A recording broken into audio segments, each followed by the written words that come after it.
नमस्कार श्रोते हो, स्वागत आहे आपलं सफर कथा विश्वाची विदर्शना या यूट्यूब चॅनलवर. आपण आहोत लेखक मो मराठी यांच्यासोबत कादंबरीच्या सफरीवर.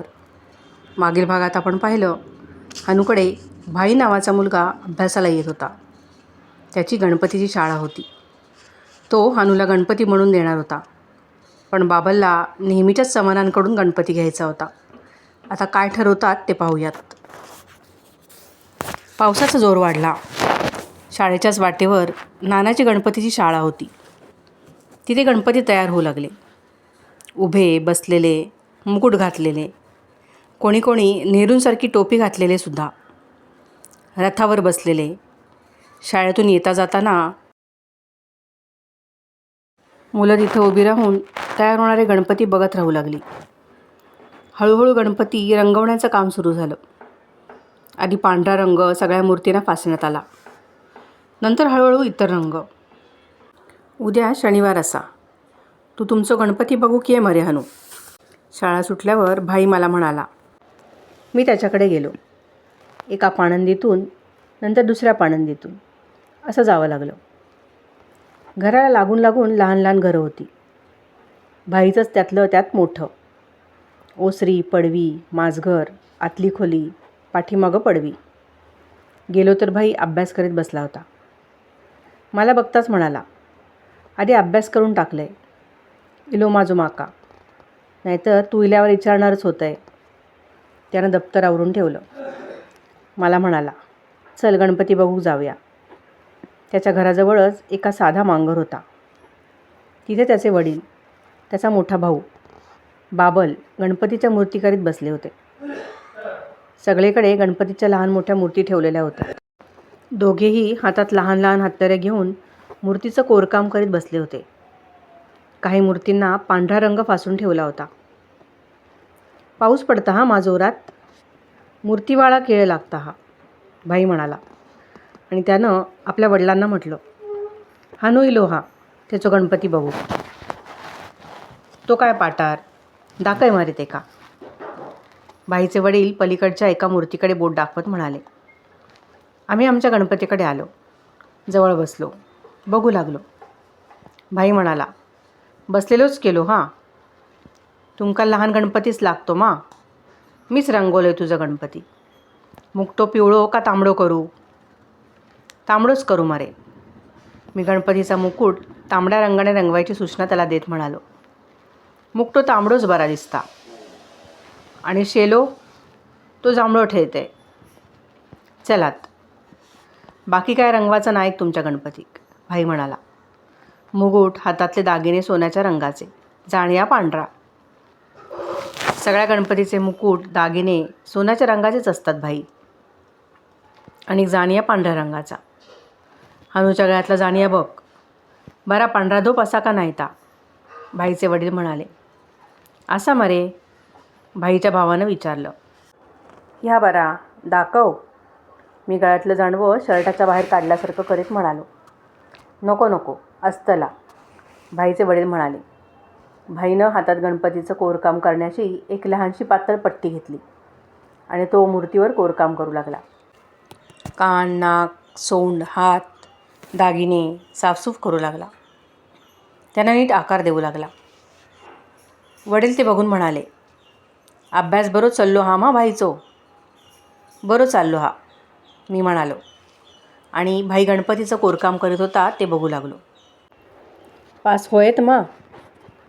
सामाईसुद्धा पास होतलो तो, मी म्हणालो. बरा रे बाबा, तू त्या का अभ्यासाक मदत करतहस. आम्ही ते का शाळेत घालतो. इच्छा एवढीच की त्यांना नीट अभ्यास करूचो, नीट पास होवायचा आणि मुंबईत जावन बरीशी नोकरी बघूची. हय रवान खातोलं काय, अर्धो एकरसुद्धा जमीन नाही. म्हणान संसार चालवं काय काय करूचा लागता. दगड फोडून इकूचे, गणपती करून इकूचे, असा काय काय करत रवाचा लागता.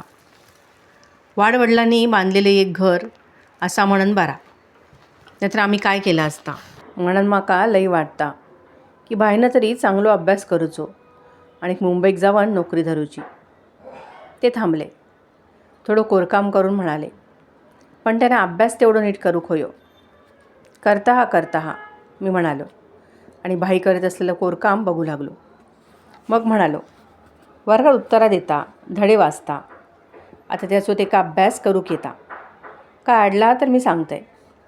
बरा रे बाबा, त्याचे वडील म्हणाले. त्याचा अभ्यास करून घेणारो तुझ्यासारखं कोणीतरी भेटलो ते का. काळोख पडायला आला तेव्हा मी निघालो. भाई थोडं पोचवायला आला. निघताना त्याचे वडील म्हणाले, काळजी करू नका अनु, तुमचं गणपती अगदी झकास करून देतेलं आम्ही. एके दिवशी रात्री दुकानातून आल्या आल्या बाबल मला म्हणाला, मला गोव्याला जायला हवं उद्या सकाळी उठून. सुरलाला मी विचारलं. पणजीला. आपल्या अंगातले ओलसर कपडे काढून पडवीतल्या दोरीवर वाळत घालत तो म्हणाला, ते कशाला. काका. बाबल कळशी घेऊन पावसातूनच विहिरीकडे जात म्हणाला. जपून ने विहिरीवर मी म्हणालो. विहीर भरली आहे पाण्यानं सगळी. गेले बरेच दिवस पाऊस जोराने पडत होता, मुसळधार. खळ म्हणून नव्हता. सगळीकडे जमिनीत झरे फुटले होते. विहीर पाण्यानं भरून गेली होती. पाणी काढण्यासाठी दोर लागत नसे. विहिरीच्या काठावर बसायचं, कळशी विहिरीत बुडवून हातानंच भरून काढायची. इतकं पाणी भरलं होतं विहिरीत. गंमत वाटायची तसं विहिरीच्या काठावरून बसून भरलेल्या विहिरीतून कळशी भरून घेताना. एका हातानं विहिरीचा कठडा घट्ट धरून ठेवायचा. पाय जमिनीवर घट्ट दाबून धरायचे आणि थोडं वाकवून दुसऱ्या हातानं पाणी काढायचं. बाबल विहिरीवरून आला. मी उफीट वाढलं. बाबल खायला बसल्यावर विचारलं, काकांचं काय. धडपडला कुठं तरी. बाबल त्रासल्यागत म्हणाला, काय झालं पण. त्याला ॲक्सिडेंट झाला आहे, तार आली मला. बाबलनं सांगितलं. तार. मी घाबरून विचारलं. मला काही समजलं नाही. तार आली म्हणजे. तार आली. मी पुन्हा गोंधळात पडून विचारलं. होय मरे, तार घेऊन तारवाला दुकानात आला. असला बॅलो मरे मी. पत्रसुद्धा नाही आहेत कोणाचं, तर तार. कोणीतरी शीक पडला, मेला तरच तार यायची, लगेच समजावं म्हणून. मग काकाला ॲक्सिडेंट झाले ती तार. मला काय इंग्रजी येतं रे. वाचून घेतली कुलकर्ण्याकडून. तोपर्यंत जीवात जीव नाही रे माझ्या. कुलकर्ण्याने सांगितलं, काकांना ॲक्सिडेंट झाला आहे, ताबडतोब यावे असं म्हटलं आहे तारेत. म्हणजे काय झालं आहे. तेच रे, धडपडला असणार कुठं तरी. रस्त्यात पडला असेल, मोटारीनं ठोकरलं असेल, गाई म्हशीनं मारलं असेल, झाडावर चढताना पडला असेल. काय ते तिथे जाऊनच बघायचं. पाय मोडून घेतला नसेल, नाहीतर कोणाशी तरी मारामारी केली नसेल. मला जाऊन यायला हवं उद्या, हे खरं. 2 घास उपीट खाऊन म्हणाला, गोव्यात जाणं सोपं का राहिलं आहे हल्ली. काय झालं आहे मी विचारलं. गोव्यात प्रवेशबंदी लागू करण्यात आली आहे. तू वाचलं नाहीस केसरीत. बाबांना विचारलं. प्रवेशबंदी म्हणजे रे काय. मी काही न समजून विचारलं व म्हटलं. केसरीत वाचलं पण कळलं नाही. आपला गोवा आहे पोर्तुगीजांच्या ताब्यात. तो स्वतंत्र करण्यासाठी लढा चालला आहे. गोव्यात असताना त्यातलं काय एक समजत नव्हतं मला. आता वाचून वाचून थोडं थोडं लागलं आहे समजायला. सत्याग्रह व्हायचा आहे गोव्यात. मोठे मोठे लोक जायचेत. त्यांना अडवण्यासाठी सरकारनं प्रवेशबंदी घातली आहे. परवापासून ती लागू व्हायची. मला उद्याच काय ती धडपड करायला हवी. म्हणत तो उठला. हात धूत म्हणाला, जाऊन यायचं तर पैसे नकोत. माझ्याकडे आहेत कुठे खर्चायला पैसे. आता रातोरात काहीतरी सोय करायला हवी. मी येतो जाऊन. दुकानातून घरी आला की बाबल आपली हाफ पॅन्ट काढून ठेवायचा आणि पंचा नेसायचा. तसाच पंचा तो नेसला होता. त्यावर पातळ बंडी घालत तो म्हणाला, माझ्या दुकानात मला नीट धंदा नाही. माझ्याकडे कुठून असणार रे पैसे. आधी जाऊन बघतो तात्यांकडे. काकानं त्याच्याकडे 200 रुपये ठेवली होती. मला सांगितलं नव्हतं तसं. दाजी शेटकराकडून झोळम्याच्या ठिकाणाचा हप्ता आला होता. त्यातले 400 त्यांनी मला दुकान घ्यायला दिले आणि 200 तात्यांकडे ठेव. बघतो तो देतात का. म्हणत तो छत्री उघडून बाहेर पडला. थोड्या वेळानं आला. म्हणाला, मिळाले थोडे. तात्यांनी किती दिले सांग? 5 रुपये. फक्त 5. 200पैकी फक्त 5 रुपये त्यांनी दातावर मारले माझ्या. त्यांना सांगितलं सगळं. असा असा प्रकार आहे. मला उद्याच गोव्यात जायला हवं आहे. पैसे द्या. काकान ठेवलं आहेत ते द्या. तुमचे नकोत. तर म्हणाले, नाहीच आहेत पैसे माझ्याकडे. कुठून देऊ? हे 5 रुपये आहेत ते घे. घरं दिसतात रे हानू यांची मोठी बाहेरून, पण आतून वासा पोकळ. तात्याकडे नाहीत म्हटल्यावर दुसऱ्याकडे मागणं आलं. 4 जणांकडे हात पसरला तेव्हा थोडे जमले. खर्च किती येणार आणि काकास काय झालं आहे देवालाच माहीत. बाबल सकाळी रोजच्यापेक्षा लवकर उठला. मलाही त्यांना हाक मारली. मी पटकन उठलो. तू जाणार कसा? मी विचारलं. मोटारीनं. बाबल म्हणाला, आता एस टीची मोटार जाते मरे सावंतवाडीपर्यंत. तिथून बघायचं कसं जमेल तसं. त्यानं आंघोळ आटपली, पूजा आटपली, कपडे घातले, पिशवीत पंचा, एक शर्ट घेतला. निघता निघता मला म्हणाला, तू जा समोर तात्याकडे निजायला. एकटं नकोस इथं निजू. तात्याकडे जा. उपीट थालीपीठ काय करायचं ते तिकडेच कर दोघायचं. मी भाईला सांगेन सोबतीला थांबायला. मी म्हणालो, मग बरंच मरे, पण वाटलं तर जा दोघंही तात्याकडे निजायला. म्हणाला आणि बाहेर पडला. शाळा सुटल्यावर भाईला म्हणालो, आज राती आमच्याकडेच राहू तू माकासोबत. बाबल नाही हां? भाईनं विचारलं. तो गोव्यात गेलो सकाळी. ता कशाक? काकाक बघूक. चुलतो तुमचो? नाही, वडील. गोयाक असतत? गेले हत. थंय तेका ॲक्सिडंट झाल्याची तार येली बाबला. तेका बघूक गेलो हा. म्हणान तू ये सोबतीक. मी उफीट करतंय. ताच खाऊया. आज येऊ नको असा तू सांगानच ये वडिलांका. तसा भाई आला. मी उपीट केलं. दोघांनी अभ्यास केला. आम्ही उपीट खाऊन घेतलं. भाईनं हळूच विचारलं, हनू सिनेमाक जाऊया? सिनेमाक? नको रे बाबा, मी म्हणालो. मालवणला सिनेमाचं थिएटर होतं. सरस्वती चित्रमंदिर. बाबल कधीकधी रविवारी दुपारी तिथं सिनेमा बघायला जाई. रविवारी तो दुकानात जात नसे. दुकान बंद ठेवी. कधी तो एकटा जाई.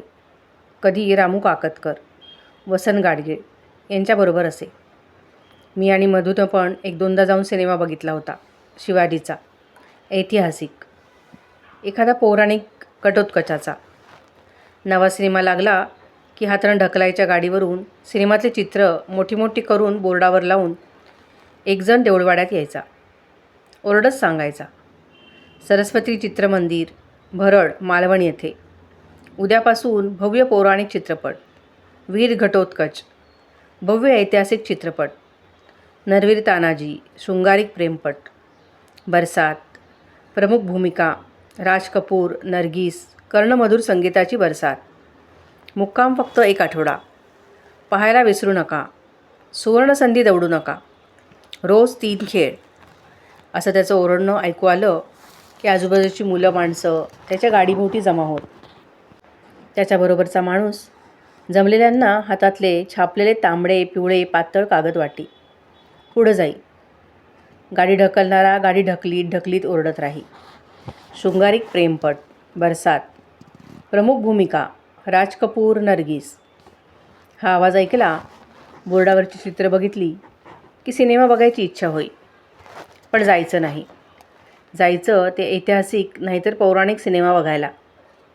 तेही मे महिन्याच्या सुट्टीत, कधीतरी शनिवारी दुपारी. भाई म्हणाला, चल रे जाऊया. नको, मी म्हणालो. अभ्यास करीत बसूया. धडे वाचूया. गणिता सोडवूया. त्यानं पुस्तक उघडून धरलं, पण त्याचं लक्ष लागत नव्हतं. थोड्या वेळानं तो दबक्या आवाजात म्हणाला, चल रे हाणू जाऊया. नको, थकडे काका शिक असत. बाबल गेलो हा मा ते का बघूक. आपण सिनेमा बघून येऊया. थांबून म्हणाला, लई मस्त असा म्हणा सिनेमा. लई फायटिंग असा. फायटिंग म्हणजे मारामारी. लई मस्त असा म्हणा. कोण म्हणावं तो? महादेव. भाई सांगू लागला, आमचो शेजारी इलो हा. ते ना मुंबईकच बघल्यान. झाली 2 वर्सां. मालवणाक आज इलो तो सिनेमा. मुंबईत बरा असता. नये नये सिनेमे बघूक मिळतात. नये सिनेमा मालवणाक येयसर 2 वर्सां लागतात. मग उभं राहत म्हणाला, चल रे बघून येऊया, मिळतीत तिकीटं. नको, काहीतरीच काय, मुलांनी नसतं तसले सिनेमा बघूचे, मी म्हणालो. तसला काय नाही हा, नुसती फायटिंग असा, तलवारींची खाणखाण. भाई हातवारी करत म्हणाला. पैसे, मी विचारलं. तुझ्याकडे नाही होत? दक्षिणेचे मिळतात ते थोडेसे असत, कित्येक असत बघू, म्हणत त्यानेच पेटीचं झाकण उघडलं. आतल्या खाण्यातले पैसे काढत म्हणाला, 6 आणे असत. माझ्याकडे 2 आणे असत. 8 आण्यात 2 तिकीटं मिळतात. चल घाल शर्ट. नको, बाबल रागवात. ते का कसा समजतला? तात्या सांगात मरे, मी म्हणालो. जाताना तात्याक सांगन नको जावक. काय नको तात्याक सांगाक, भाई म्हणाला. चल लवकर, नाहीतर तिकीटं नाही मिळायची. मी काही तयार होत नव्हतो. भाई पुन्हा म्हणाला, चल जाऊया लवकर, घाल पैरण. अरे पण अभ्यास काय पूर्ण झाला हुआ. मी नवी शंका काढली. करूया येईल नंतर, नाहीतर फाटेक उठाण करू. भाई मला घाई करत म्हणाला, चल रे लवकर, घाल शर्ट पॅन्ट. मी शाळेची शर्ट पॅन्ट घातली, छत्र्या घेतल्या. आम्ही बाहेर पडलो. भाईनं अगदी जरासुद्धा आवाज न करता दार लावून घेतलं. पाय न वाजवता पाणंदीतून रस्त्यावर आलो. पाऊस पडत होता. रस्त्यावरचे म्युन्सिपाल्टीचे दिवे दूर दूर अंतरावर मिणमिणत होते. रस्ता नीट दिसतही नव्हता. भाई भराभरा चालू लागला. मी त्याच्या चालीने चालायचा प्रयत्न करू लागलो. तो घाईघाईनेच चालत होता. मी मागं पडत होतो. तो मागं वळून बघत मला म्हणत होता, चल मरे बेगिना, सिनेमाची सुरुवात मिळा खाई. लय मस्त असा सिनेमा, म्हणावं तो महादेव. आम्ही सरस्वती चित्रमंदिरापाशी आलो. भाई पटकन तिकिटाच्या खिडकीसमोरच्या रांगेत घुसला. मी घाबरून इकडे तिकडे बघत होतो. मला कोणी ओळखणार तर नाही ना? तो ओळखायचा आणि मला विचारायचा, काय रे, चोरून सिनेमा बघू गेलंस? बाबलाक सांगू? मी काळोखातचा दडून उभा राहायचा प्रयत्न करीत होतो. भाई मोठीत तिकीट धरून आला आणि म्हणाला, चल लवकर, जागा मिळा खाई. आम्ही आत आलो. खूप गर्दी होती. मी बावरून घाबरूनसा बसलो होतो. कोणाला आपण दिसू नये, आपल्याला कोणी बघू नये म्हणून लपून बसल्यासारखा बसलो होतो. सिनेमा सुरू झाला. भाई पुढं वाकून बघत राहिला. सिनेमात मारामारी सुरू झाली की आनंदानं टाळ्या पिटत होता.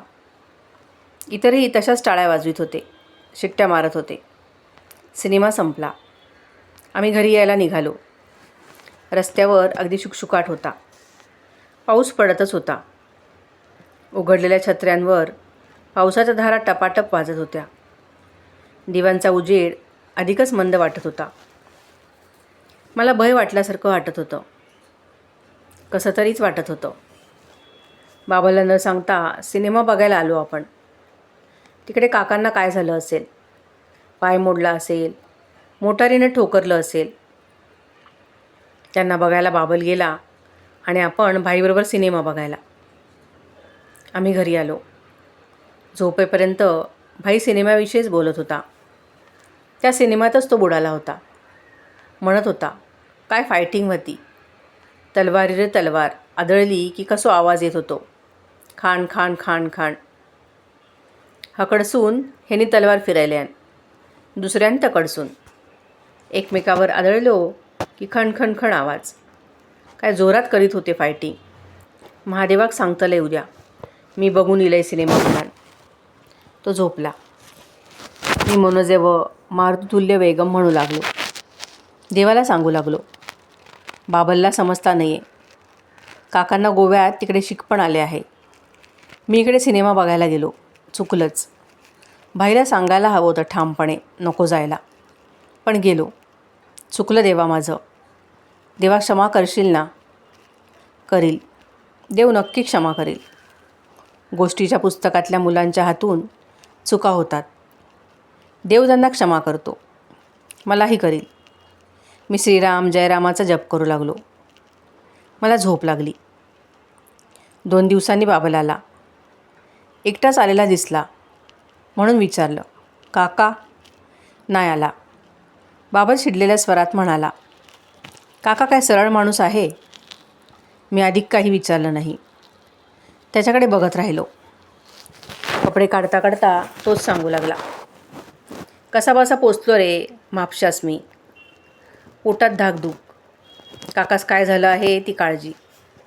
शिवाय ते खापरी, काळे कुळकुळीत. बघतानाच भय वाटतं. आफ्रिकेतून की कुठून तरी आणून ठेवले नाहीत म्हणे गोव्याच्या सरकारनं.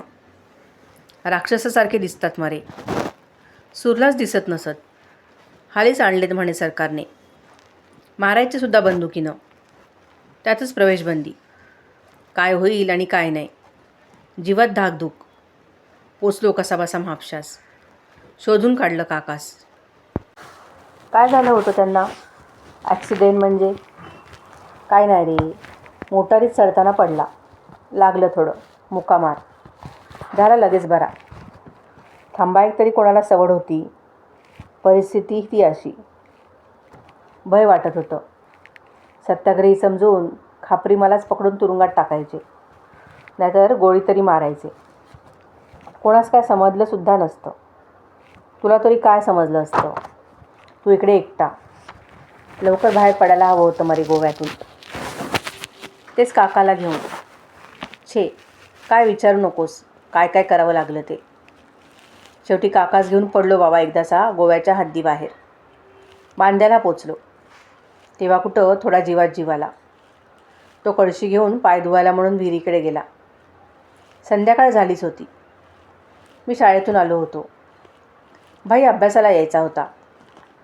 मी उपीट करण्यासाठी चूल पेटवली. बाबल पाय धुवून आला. पंचानं पाय पुसून घेत सांगू लागला, बांद्याहून काकाला सावंतवाडीपर्यंत घेऊन आलो. मालवणला येणारी एस.टी. लागायला वेळ होता. मी काकाला घेऊन बसलो गाडीची वाट बघत स्टँडवर. तर तिथंच लागला मरे भांडायला. तिथं? मग काय, त्याला काय, भांडायला कुठलीही जागा चालते. म्हणाला, मी नाही येणार तुझे बरोबर. मग के जाणार सहज? परत गावेत? जा मरे, तुला पकडणी तुरुंगात टाकतील, नाहीतर बंदुकीनं मारणी टाकतील. मालवणला चल, थोडं बरं हो आणि मग जा के जायवेचा त्या. तर ऐकायला म्हणून तयार नाही. मी चाललो, मला पैसे दे. आता मी त्याला तिथं कुठं पैसे देऊ? आधीच जाताना कोणाकोणाकडून पैसे उसने घेऊन गेलो होतो मी. त्यात पुन्हा म्हापशास त्यानं उधारी केलेली होतीच. ते पैसे दिले. काकाला सांगितलं, पैसे नाही सर. पण त्याची समजूत कसली रे पटते. सारखं एकच, मला पैसे दे, मी तुझ्याबरोबर येणार नाही. विचारलं, कितीला हवेत तुला पैसे? तर हवे सर. कितीला पण? मला लागसत. मला नरसोबाच्या वाडीला जायवेचा मरे. मला गाणगापूरला जायवेच असे. मला पैसे दे. केथीन देव ता मला सांगू नका. तुला दुकान घ्यावे दिलेसत न मे, ते दे तर मला. जोरजोरानं भांडायचंच लागला. शेवटी होते खिशात ते काढून दिले. गेल्या निघून. मी इकडे आलो. फुकटम फाकटी 100-150चा खर्च. कर्जच मरे ते डोक्यावर. दुकानात अजून धंदा नाही, त्यात हे कर्ज. गणेश चतुर्थी 3-4 दिवसांवर आली. त्याताने विचारलं, अनुरे काय? मी पडवीवर बसून चरख्यावर सूत काढत होतो. तिथूनच मी विचारलं. तात्या पावसातून भिजतच पटकन आमच्या पडवीवर आला. म्हणाला, तू यंदा जाणार ना गणपतीच्या पूजांना? जाईन मरे, मी म्हणालो आणि विचारलं, दक्षिणा सगळी मालाच ना? सगळी तूच घे रे बाबा, तात्या म्हणाला. पण पूजा सांगायला जा. जाशील ना? जाईन मरे, मी आनंदाने म्हणालो. काळजी मिटली, तात्या म्हणाला. यजमानांची भटपणाची घरं सांभाळावी लागतात. कोण कोण भट कुठून कुठून येऊन मालवणात भटपण करू लागले आहेत. म्हणून आपली यजमानांची घरं सांभाळून ठेवावी लागतात. म्हणून तुला सांगायचं. जाशील ना? जाईन. कुठं जायचं ते सांग, मी म्हणालो. गेल्या साली गेला होतास, तीच घरं घे मरे यंदा आहे. तुला आता माहीत झालं आहे. तूच यजमानांना माहीत झाला आहेस, तात्या म्हणाला. पूजा आणि उत्तरपूजा आहे मीच करू ना? तर मग फारच बरे, तात्या म्हणाला. म्हणजे 2दा दक्षिणा. पूजा सांगायची वेगळी, उत्तर पूजा सांगायची वेगळी, मी आनंदाने म्हणालो. गेल्या वर्षी गणपतीच्या पूजांच्या दक्षिणेतून पुस्तक ठेवायची पेटी घेतली. यंदाही घ्यायचं आहे तसं काहीतरी, मी सूत काढता काढता मनाशी म्हणालो. आपल्या घरापर्यंत गेलेला तात्या तसाच पुन्हा पावसातून आला आणि त्यानं विचारलं, तू हरताळकांच्या पूजा सांगायला जाशील? मला येत नाही, मी म्हणालो. काय, हरताळकांच्या पूजा? शिकून घे मरे, कठीण काय नाही त्यात, तात्या म्हणाला. महागणपती पूजन करिष्ये असं म्हणण्याऐवजी हरतालिका पूजन करिष्ये असं म्हणायचं संकल्प सांगताना. हरताळकांची पूजा बायका करतात मरे, मी विचारलं. होय मरे, नवरा चांगला मिळावा म्हणून. पार्वतीनं म्हणे केलीन होतीन, कोणास माहीत. तशी समजूत आहे खरी. बायकांना पूजा सांगायची, मी विचारलं. काय झालं त्यास? बायका म्हणजे कुवारिकाच असतात रे पुष्कळशा. अखंड सौभाग्यप्राप्तीसाठी आणि चांगला नवरा मिळवण्यासाठी करतात या पूजा. त्यांना सांगायची पूजा, त्यांनाच सांगायची. सगळी तशीच मरे. पूजेत काय फरक असणार? जानवं बिनवय सांगायचे घालायला? अरे, हरताळकांना जानवं घालायला कसं तू सांगणार? हरताळका म्हणजे बायका, त्यांना गंध लावायला सांगायचं नाही, नाहीतर ते सांगशील आणि हसतील बायका तुला, तात्या हसत हसत म्हणाला. मग काय सांगायचं? हळदी कुंकू, तात्या समजावून सांगत म्हणाला. हरताळकांना हळदी कुंकू घालायला सांगायचं. त्यावेळी चंदन समर्पयामी ऐवजी हल्दी कुंकुम समर्पयामी म्हणायचं. जाईन मग, मी म्हणालो. कधी जायचं असतं ते सांग. हरताळका कधी पुजतात? कधी? गणपतीच्या आदल्या दिवशी. जरा लवकर जा, सुट्टी असेल ना शाळेस? होय. मग बरंच मरे, 10 वाजेसर पोच तिकडे. बायका सकाळी लवकर आटपून पूजेस बसतात. कितीशी असतील? प्रत्येकच घरी म्हण मरे, बायका सगळ्यांकडेच असतात. कुवारणी तशाच सवाष्ण बायका करतात हरताळकांची पूजा. विधवांना ऋषीपंचमीची पूजा सांगितली आहे. कोणी? आता कोणी? तात्या खेकसल्यासारखंच म्हणाला. पूर्वापार चालत आले ते. कोणीतरी ऋषीमुनीनं असणार सांगितली. मला ते काय माहिती? बाबू पुराणिकास विचारायस हवं. तोच एक जाणता आहे धर्मशास्त्राचा देऊळवाड्यात. मी ऋषीपंचमीची पूजा सांगू? पुढल्या साली, तात्या म्हणाला. यंदा तू हरताळका आणि गणपतीच्या पूजा, उत्तर पूजा सांभाळ.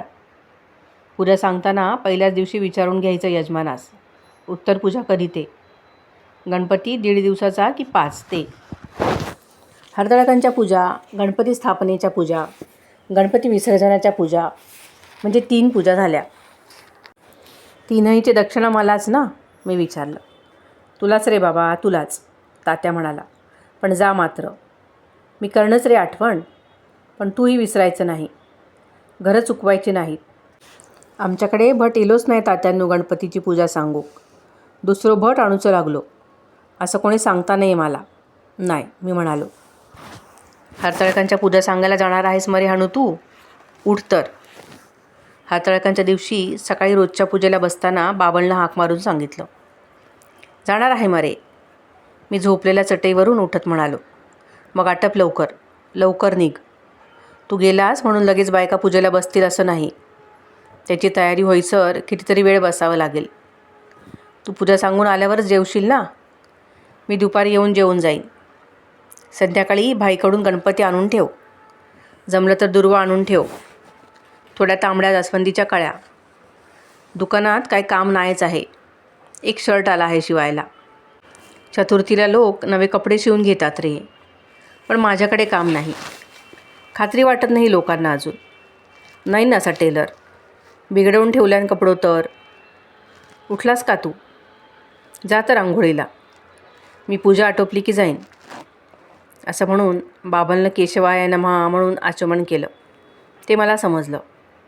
मी कळशी घेतली आणि आंघोळीसाठी गेलो.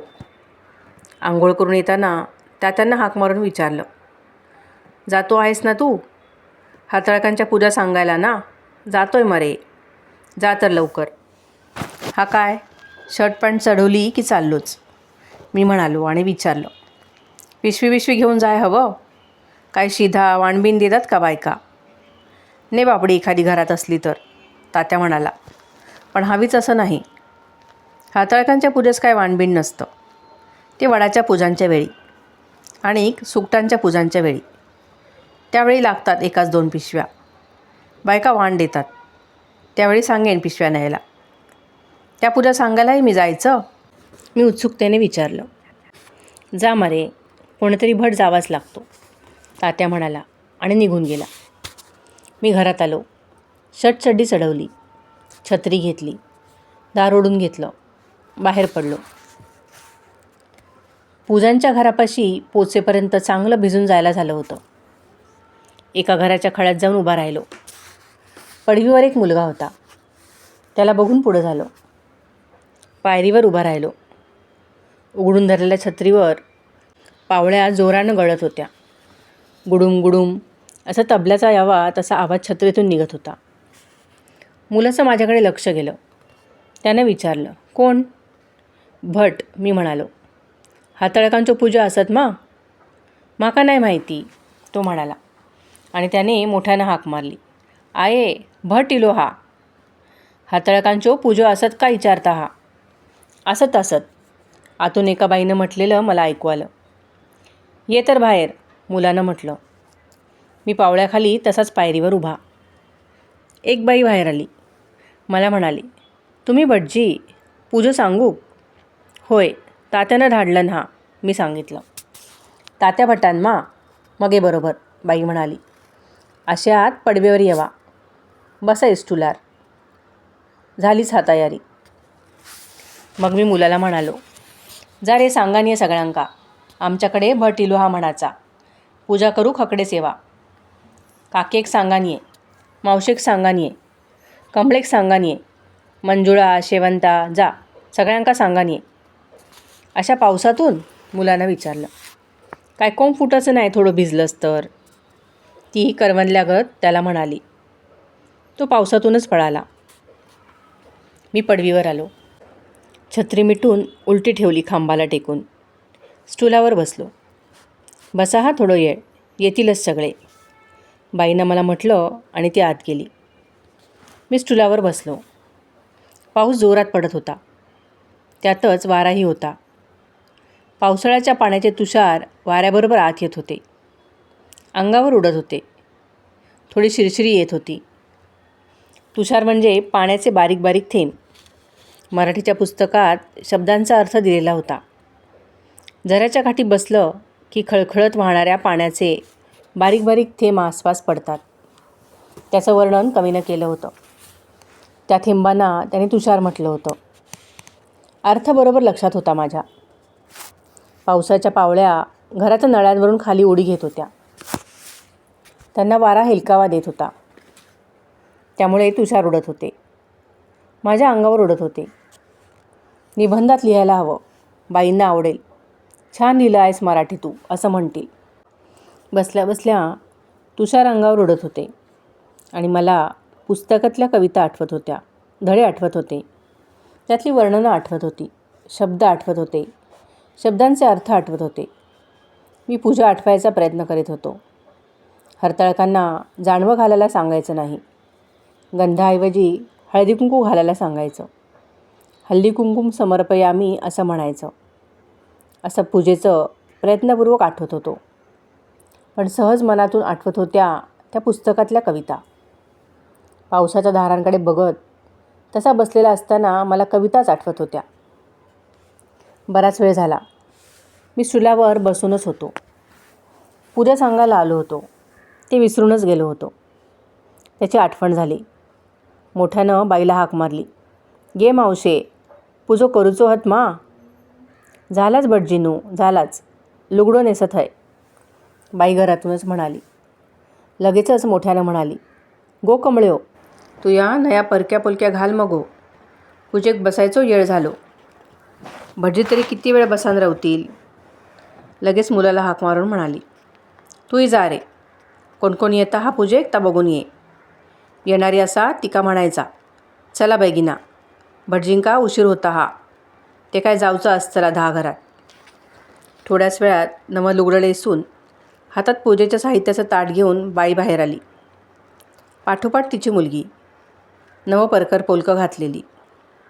पाठोपाठ इतर 4-5 जणीही आल्या. 2 मोठ्या बायका, 2 मुली, नवं लुगडं नेसलेल्या, नवं परकर पोलकं घातलेल्या. बाईनं 2 पाट मांडले. कोनाड्यात हातळकांच्या लहान लहान मूर्ती आणून ठेवलेल्या होत्या. त्या खाली घेऊन तिथे त्यातल्या एका पाटावर ठेवल्या. दुसऱ्या पाटाकडे बोट दाखवीत ती मला म्हणाली, "येवा भटजींनो, असे पाटावर बसा." मी स्टुलावरून उतरलो. येऊन पाटावर बसलो. हरताळका मांडलेल्या पाटासमोर सगळ्या बसल्या. मी सुरू केलं, "हां, पोटात पाणी घेवा. सगळेजणी घेवा. केशवाय नमः, नारायणाय नमः, माधवाय नमः." पुढं पुढं सांगत गेलो, न चुकता न अडखळता. पूजा संपली. मी म्हणालो, "आता दक्षिणा देवा." बायकांनी पदराच्या गाठी सोडल्या. सुटे पैसे काढून हाताच्या मुठीत धरले. पाण्यात बुडवून पैसे वले करून भटाच्या हातावर ठेया म्हणत मी हात पुढं केला.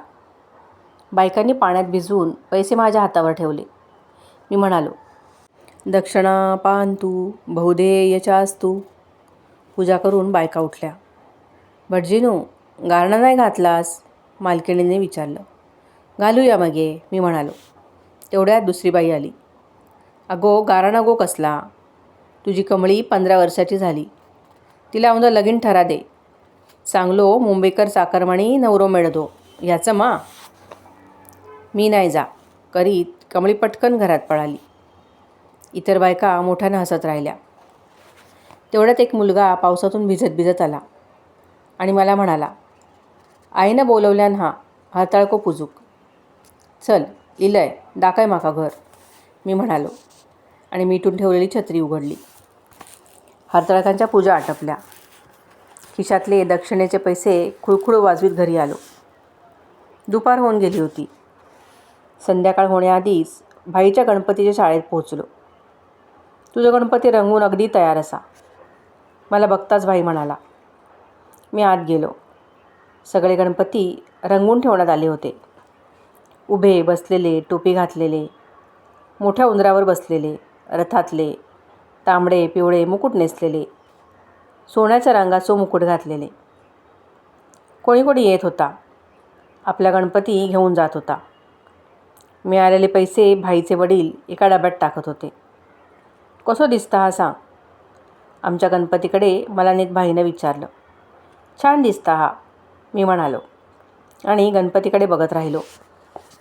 "मी रंगवलंय," भाई म्हणाला. "डोळ्यांची लिखाई बाबान केल्यान. ती माका नाही जमन अजून. पुढल्या वर्षी मी शिकान घेतलंय लिखाईचा काम. त्या अगदी उज्जू होऊचा लागता रे भाई," भाईचे वडील म्हणाले आणि आलेल्या माणसाला त्याचा गणपती देऊ लागले. "बाकी सगळं गणपती मी रंगवलं आहे," भाई पुन्हा म्हणाला. "मुकटो, मुगुट, दागिने, शेलो, उंदीर सगळं मी रंगवलं आहे. बरा झाला हा मा?" "सगळं मस्त झाला हा रंगकाम," मी म्हणालो. "तुझं गणपती चांगलं होवं खयो म्हणान." आलेल्या माणसाला त्याचा गणपती देऊन भाईचे वडील आमच्या गणपतीपाशी येत म्हणाले, "सगळा रंगकाम भाईनंच केल्यान हा मरे हानू. आमका हात लावक देईनाय. हाणूचो गणपती मी आज करतलंय. हाणूचो गणपती मी आज करतले म्हणान हट्टाकच पेटला मरे. पुढल्या वर्षी तुझो गणपती साधू नाही हा करूचो. काहीतरी नईन करतलंय मी," बाई पुन्हा म्हणाला. बाईनं गणपती शाळेबाहेर आणला. स्वतःच्या डोक्यावर घेतला. म्हणाला, "तू छत्री धर. गणपती मी घेते." आम्ही आमच्या मांगरापाशी आलो. तो पडवीच्या पायरीवरच उभा राहिला, गणपती डोकीवर घेऊन. मला म्हणाला, "तू हो वर. ओवाळूचा नाही गणपतीक?" "कोण ओवाळतला?" मी विचारलं. "तू," बाई म्हणाला. "घरात जाऊन पाणी हाड. तूच ओवाळ पाणी. माका माहिती हा तुमच्या घरात बायल माणूस नाहीता." मी घरात जाऊन थोडे पाणी आणलं. गणपतीभोवती ओवाळलं. मगच भाई गणपती घेऊन वर आला. भिंतीतल्या फडतळात गणपती ठेवीत म्हणाला, "कसं दिसतं हा बघ तरी." गणपती ठेवून भाई गेला. मी दुर्वा काढून आणल्या. तांबड्या जास्वंदीच्या कळ्या काढून आणल्या. ताम्हाणात पाणी घेऊन त्यात टाकून ठेवल्या. सकाळी फुलतील. श्रोते हो, आजच्या भागात इथेच थांबूयात. आता यावेळेच्या गणेशोत्सवात हणूला किती दक्षिणा मिळते ते पाहूया पुढील भागात. तोपर्यंत धन्यवाद. कथा ऐकायला आवडत असतील तर नक्कीच कमेंट करा, लाईक आणि शेअरही करा. धन्यवाद.